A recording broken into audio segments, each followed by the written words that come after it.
What's up, y'all? You're now listening to the What Now podcast. I'm Dr. Spencer Dupre, owner of Empower Chiropractic. And I am Dr. Zach Thompson, owner of Within Chiropractic. The purpose of this podcast is to document and share the experiences of two young business owners as we open our own brick-and-mortar chiropractic practices. Join along as we discuss all of our wins, our losses, insights, and the many, many lessons we learned. As a disclaimer, none of this is ever intended to be medical, legal, or financial advice. All right. Yo, what is up, everybody? Welcome back to another episode of the What Now podcast. My boy, ZT, the runner, in the booth, the man himself, the marathon man. Congratulations. He's a runner. He's a track star. That's good. What's up, Zach? What's up, everybody? Welcome back to another episode of the What Now podcast. We're on another recording platform. Been getting some audio comments from you guys. We're trying to switch it up, trying to deliver higher quality content for you guys. Let us know what you think of this episode. We're going to be batch posting a bunch of episodes coming up because we're working on the audio quality. We're not professional producers, but we're doing our best. So Zach, we need DJ Khaled. That's right. What we need for our audio. So DJ Khaled, if you're listening and you want to help produce the What Now podcast, give us a shout. But yeah, we're coming back. We're on Zoom. Just for anyone that wants to start a podcast, we had been using Riverside. Spencer's the producer, so he knows more about it. But Riverside basically did some crazy update that made our microphones go to put. So we're on Zoom. We're trying this out. So please let us know what you think of the quality this go around. And who knows, with Zoom, we may be able to drop video. So if that's something you want to see as well, I'll have to redecorate my office, but I'm game for it. So we'll do it. That's right. All right, man. So yeah, let's talk a little bit about some wins. Give the people some updates. What's going on with you, man? Yeah, a couple wins. First one, I think, I'd mentioned it quite a few times, and this will be the last time. Probably not the last time, but there's always the joke that once you do a marathon, you talk about it for the rest of your life. But I officially completed all 26.4 miles. The course was 0.2 of a mile longer than the regular marathon, but I ran and completed a marathon about 2 weeks ago now. Body is still recovering. Left hip is feeling a little janky, but we're working through it. Thankful I'm a chiropractor and know how to work through those types of things, and have friends that are chiropractors that can help me. But yeah, completed a marathon. Was one heck of a race. I've never done, I think, other than honestly starting a business, that was one of the most mentally and emotionally taxing events I've gone through in quite a while. Wow. Yeah. So do you have the sticker on the back of your car? No, I figured I'd wait until I have a family, so that way I can have like the family stickers next to the 26.2. So just waiting on that. But so no sticker yet. Maybe on the Honda Odyssey one day. We'll see. That's funny. Yeah, you gotta have the minivan with the 26.2, or like the RAV4 with the 26.2 on the back and the Colorado sticker. Oh yeah, Patagonia for sure. Yep. So that's awesome, man. Give us some more updates. Brother? Oh man, some wins for me. Oh man, dude, it's just good. I feel like I've hit a consistent stride. Like sometimes like when you're working out in the gym and you like are on that like uphill grind like into your workout or whatever, and then you like finally kind of like not coast but like actually like adapt to your stressors. I feel like I've hit that with my business from the grind point of like man, you're in there all the time, and now it just feels like it's part of the routine, it's part of the everyday. You're starting to midline. You're starting to mesh into your systems. You've been crafting these systems, and now you're finally becoming one. Yeah, that's good. And then I actually, on Good Friday, we took off from the office, and I actually rebranded my entire practice to make it more kid-friendly. Oh, this is a big win. I am officially moving into where Empower Chiropractic is going to be officially moving into its first expansion. Coming January 24. Yep. For you guys who are looking to start your practice, kind of something I want to get into today is like our mindsets, and like, because I feel like we both are doing the same thing, but we take a different angle at it. Or we have taken a different angle at it. Very much Um, so. I'm very much a small bites until you finish the thing. And so I got a really small practice, really low overhead, and I've outgrown that, and I will definitely outgrow it by the end of the year. So we will be moving into our new studio. It's an old photography studio, and I'm excited that it is that, so I can call it a studio. Like we see some people have these like practices, and they're like, "Oh, this is a chiropractic studio," and it's like an old, well, like for me, like an old Allstate office, and I'm like, this is not a studio, but this is actually a photography studio that will be transitioning into our new chiropractic office. It's gonna be amazing. I'm excited. Nice, dude. That's huge. Um, When did you say you're making that move? I will be making moves like our boy Travis, officially as late as January of 24, but Okay. as early as August of this year. So there's a Oh big wow. gap. There's a big Yeah. gap, and we will see. Basically, when the photographer moves out, I will move in. Nice. I think that's going to be huge. I mean, as you mentioned, we do things differently. You're a small bites guy. And if anyone were to ask Morgan, I don't take small bites on anything, whether it's a burrito or, going from at the furthest I'd run was 5 miles. So I said, let's do 26.2 to going into a 1,500 square foot office space, jacking my overhead. Not crazy, but scary, scary big to be starting my own business, my first business. So I'm proud of you, and I'm excited to see all that brings because, as you mentioned, you're already outgrowing that space, which is why I'm of the philosophy grow into a space versus grow out of it. But that's, to each his own. And yeah, I think it's going to be huge for you, especially as you bring on a CA and really get to see your practice transform. Yeah. Yes. Yes. If you want a CA job, please come and work for me. Please. Man. Yes, that is a big need looking to fill right now. What are some of your needs right now? What are some needs that you have for yourself? Some needs. I think I was talking with Justin Winstead, who's our business coach, and one thing I I think I'm at a place where I've learned a lot, and I think we talked about this a few weeks ago, and I still have so much to learn, but I haven't been very good, at least the last couple months, of applying or putting in the application of what I've been learning. So Hmm. I think a huge need for me is stepping into more of an application phase. So all of that through marketing. So really making sure the messaging is clear and concise on all platforms, not just on Instagram or not just on the website or not just on Google, but making it one cohesive message. That way there's no confusion. And then I really need to start applying that into more of our daily systems. So just making things a lot more efficient, especially as we get over the hump of seeing over 100 patients a week. And so really wanted to systemize that, not just for the ability to grow, but also before we bring on, our next CA or our next, or not our next, but our first associate, really having systems and um, documents and things in place to some degree to better onboard the next team members of within chiropractic. So that's a huge need. So really just starting to fine tune, starting to take some Saturday mornings, Sunday afternoons, Friday afternoons to really address those and apply everything I've been learning with Travis, with Justin, with all the other things that I learn on the, just from my want to learn. So huge need to go into application phase.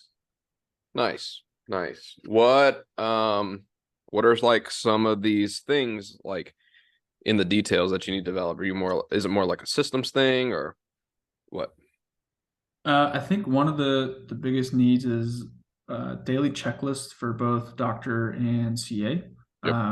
weekly checklists, really making sure we're measuring the right things, checking in on the right things, accomplishing the right things before we go and do anything else. One thing I'm really good at is putting off the small, mundane, boring tasks and going to the next big thing. And so just having systems in place to do that. Um, Making it where really nothing falls through the cracks. So, just as an example, for our progress exams, rather than taking another 10-15 minutes to go over the scans in person, I actually just send a progress video to that person. And it's really great because I could just get to hop on Zoom, I record, and I get to compare side to side of their initial scans versus where they're at currently. And it's been great. But for the first time, after having, I think we had 8 or 9 progress exams last week, one fell through the cracks. We had one on Tuesday. I didn't know I hadn't sent her a progress video until yesterday. So it was almost a week until she got her progress video. She wasn't, demanding it. Patients typically aren't, but it's something that I like to have within their hands by 48 hours or so. Especially for this person, she had been finishing her care plan, making the decision to switch to wellness, and I dropped the ball. So just things of that nature. That way, everyone's on board, and we can knock off what we need to knock off. Nice.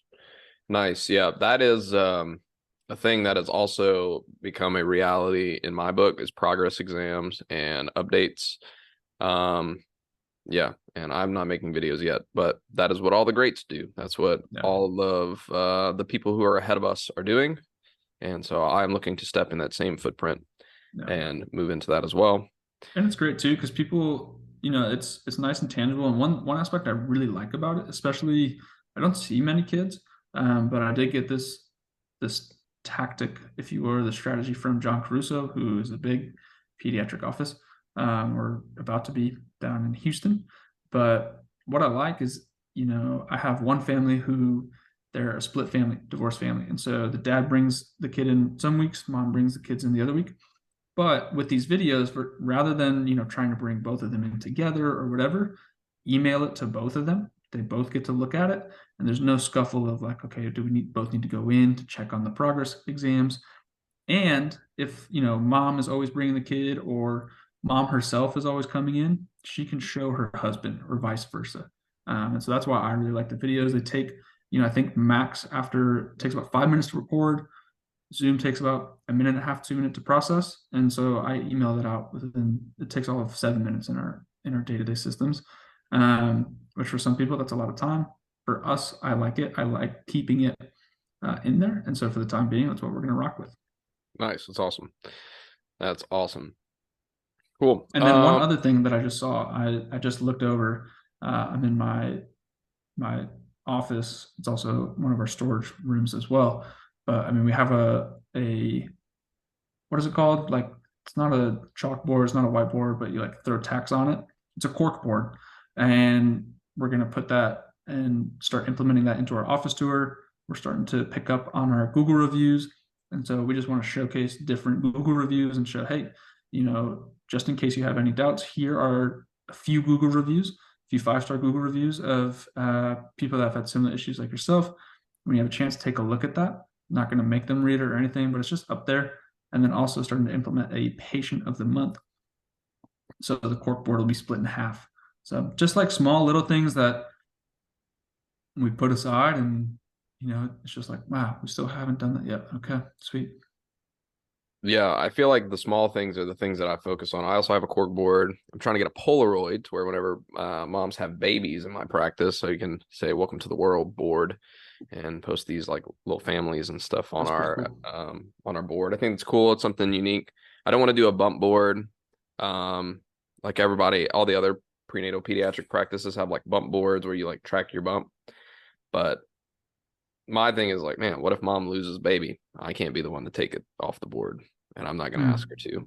And then what do? You leave it there, and then every time they come into the office, it's this reminder of the baby that they lost. And so that's fair. I'm like, man, that's maybe you wait, isn't it?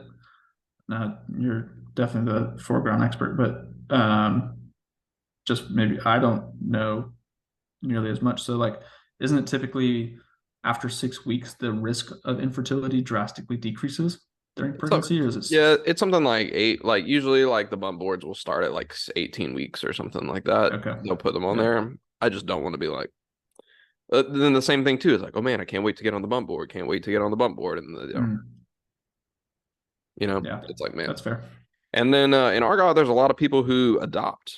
There's a lot of adopted kids in Argyle, and so there's no bump for them. And I want to give those families a chance to get on the board as well, and they deserve that. So I think that'd be cool. I just need to buy the Yeah. camera and then do the Yeah. thing. Yeah. I know there's a counseling office down the street from me. It's Christian based, and that is one of the coolest things I've seen. But a lot of the people they counsel or therapize, people they work with, are not believers, and then throughout their time in counseling, they give their life over to Christ, and so they have a salvation board, basically. Like, I gave my life over to Christ, and I was like, man, that is super cool. Wow. Um, Typically not offering a lot of salvation moments in the chiropractic office, but I think you're on the right track with doing the welcome to the world. So that's super cool. Yeah, I think that's really neat. Okay, so let's talk about that. How has so talk about as someone who I guess not recently, but more recently in your life in terms of its proportion, has accepted Christ. Talk about how your heart has changed, and then we'll go into how has your heart changed as a business owner after that. So what was that shift like when you did accept Christ and at your baptism moment? Because I was there. You were there. Man, that's a I don't know if we have enough time on this podcast to talk about. I think the biggest thing was uh, the acceptance of joy, peace, and forgiveness. So I had a lot of, um, man, what's the word? I had a lot of guilt growing up about anything. I didn't have a lot of joy. I mean, I grew up super great parents. The more I've come to realize, the more I've like seen Christian parents, the more I'm like, wow, my parents, although not believers, um, or at least to my knowledge, they raised up as close to Christian beliefs as possible. But I just didn't have a lot of joy. I was really negative on myself. My self-talk was like super, super low. I had to fake a smile. I had to fake laughs. I mean, I think I'm pretty funny, but a lot of my jokes were to cover up sadness. Mm, Thankfully, not anymore.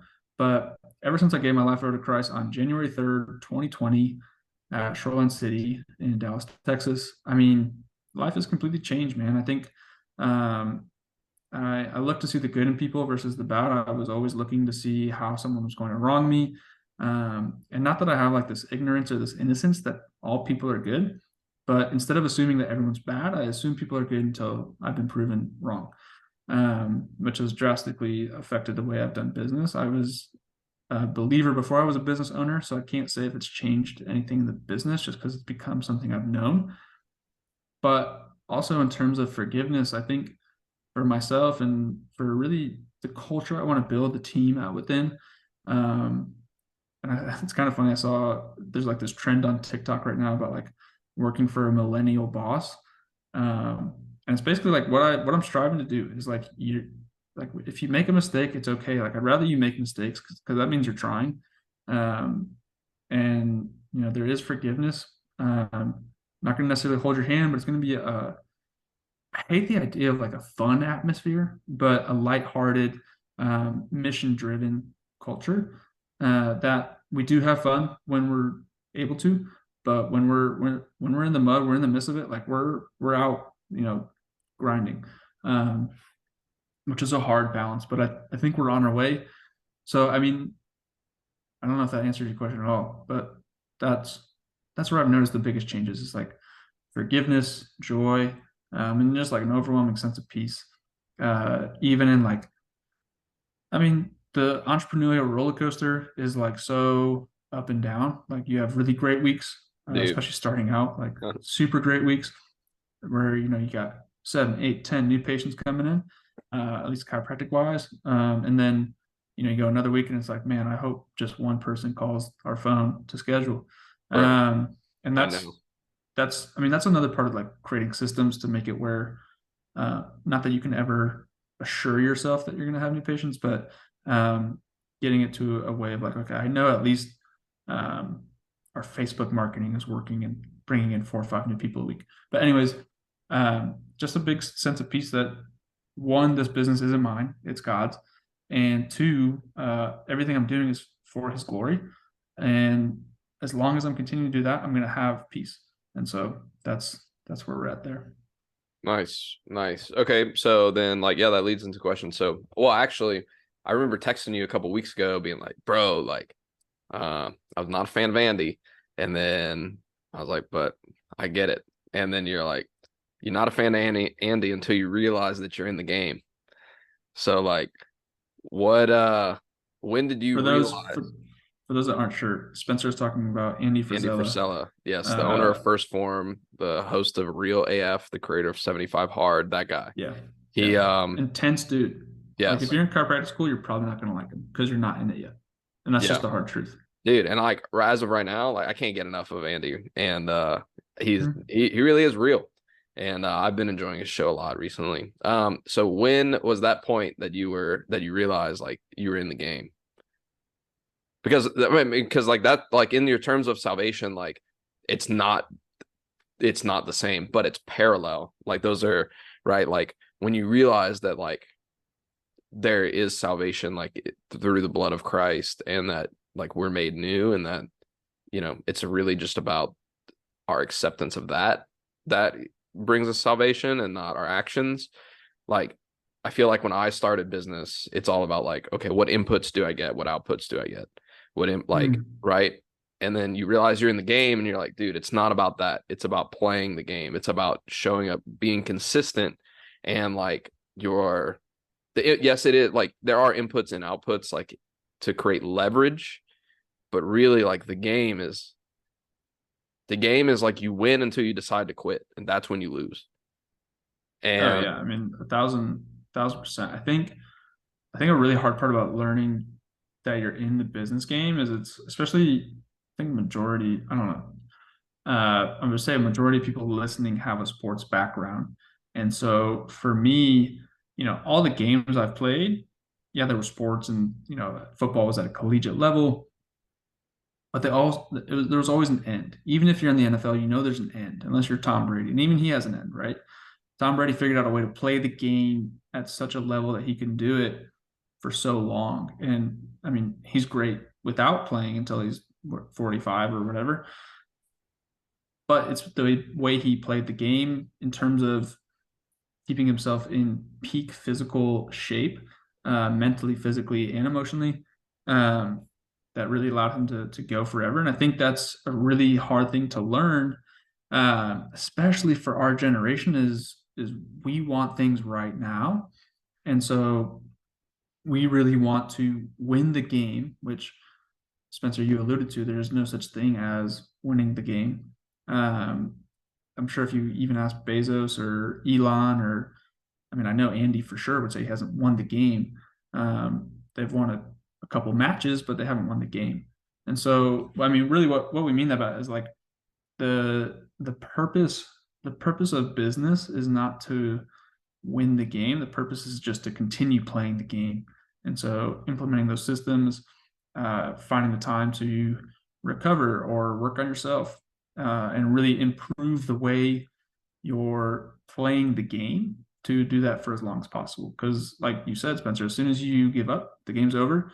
And unfortunately, that's where everything falls out. The business dies.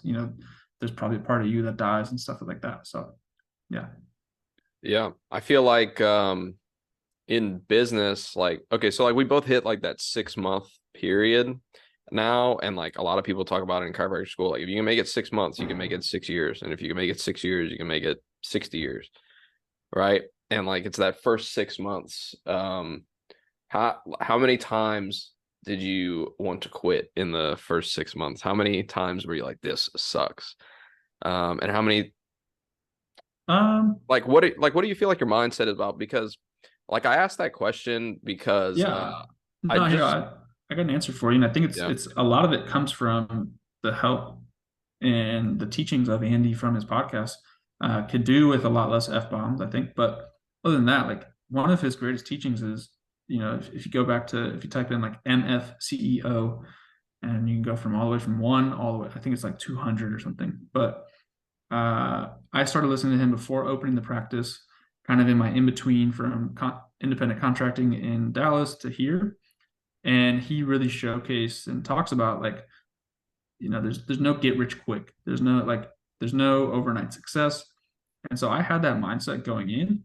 Um, I mean, I I never I mean, trying to be as honest as possible. I don't think I ever like wanted to quit in those first 6 months, but I think it's because I was working on that mindset from listening to Andy as well as other people. Like to me, I never went in with the concept of like, oh, in 6 months, if I'm not half a million, collecting that that 40 and a half K a month, like then I'm a failure. Okay, why I why do you have the it's not a get rich quick mindset? I feel like that is a huge thing, like in the space that we're in, that like you graduate and it doesn't matter if you're like in chiropractic or you're know someone who's in chiropractic, like everybody thinks like you graduate, you become a doctor and then you're rich.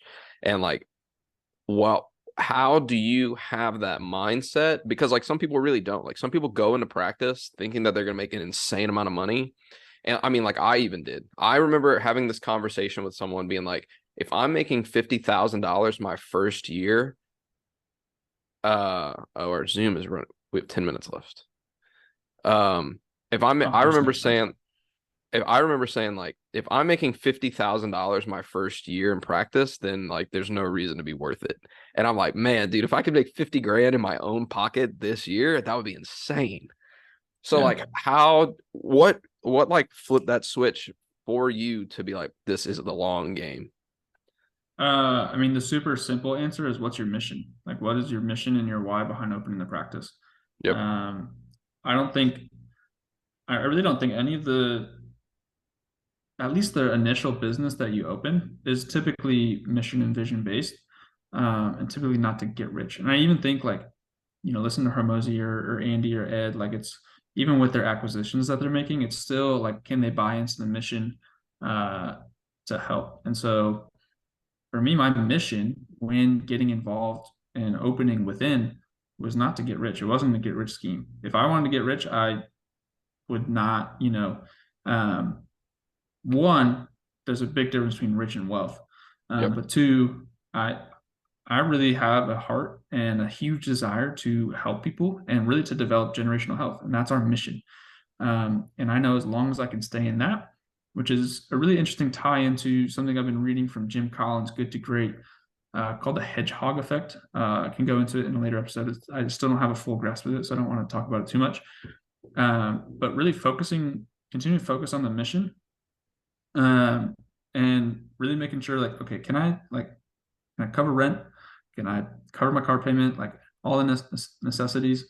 Okay, like how much do I really need from life right now? I'm not at a point, I'm not having to feed any kids. I feed my girlfriend, but like that sounds weird, like I take her out to dinner and stuff. But um, like I'm not at this point, and I don't. I think it's actually something I've learned about my money mindset.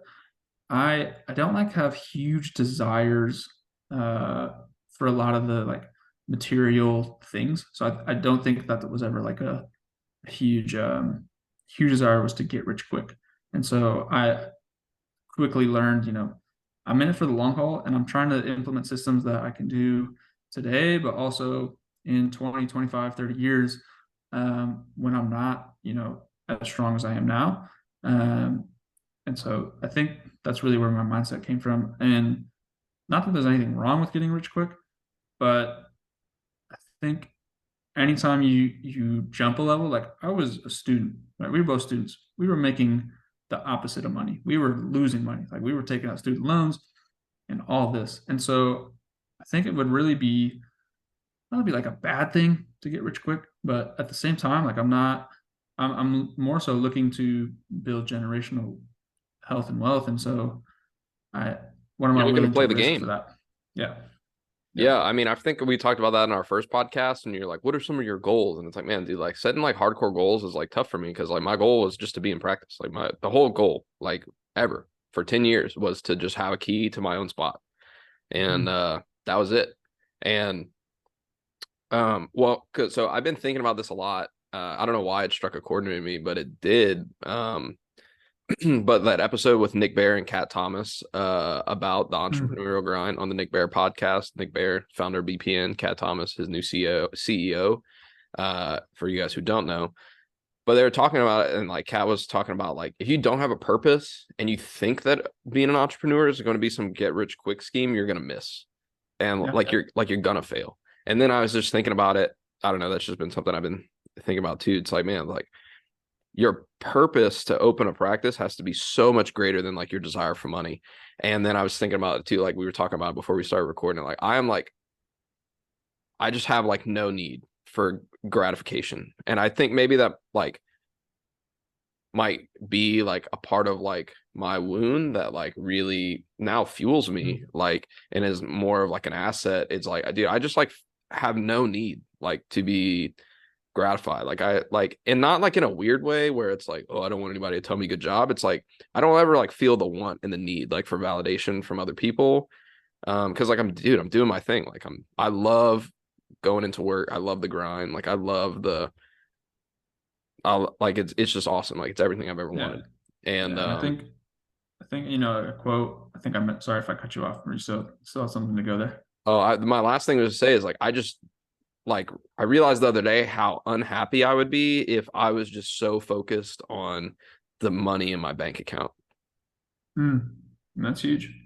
That's And I huge. was like, man, that's tough. And then so I just started that soundtracks book, the Improver Group book club, Mhm. and I was just talking to Caitlin about it while I was reading it yesterday, and I was like, So proud of you reading books. Look at you go. well, yeah, like I just had like this. Okay, so this is how kind of like it all started. Like, dude, I like was learning how to like. This is like when you realize you're in the game, right? Your inputs like straight up direct your outputs, and so like the skills that you can build, it just all clicked for me a couple weeks ago, and that's when I had my big like 20 patient week. Um, I had 20 patients in a week, and I was like, man, this feels awesome. Like I got to get it. Like that's a huge win.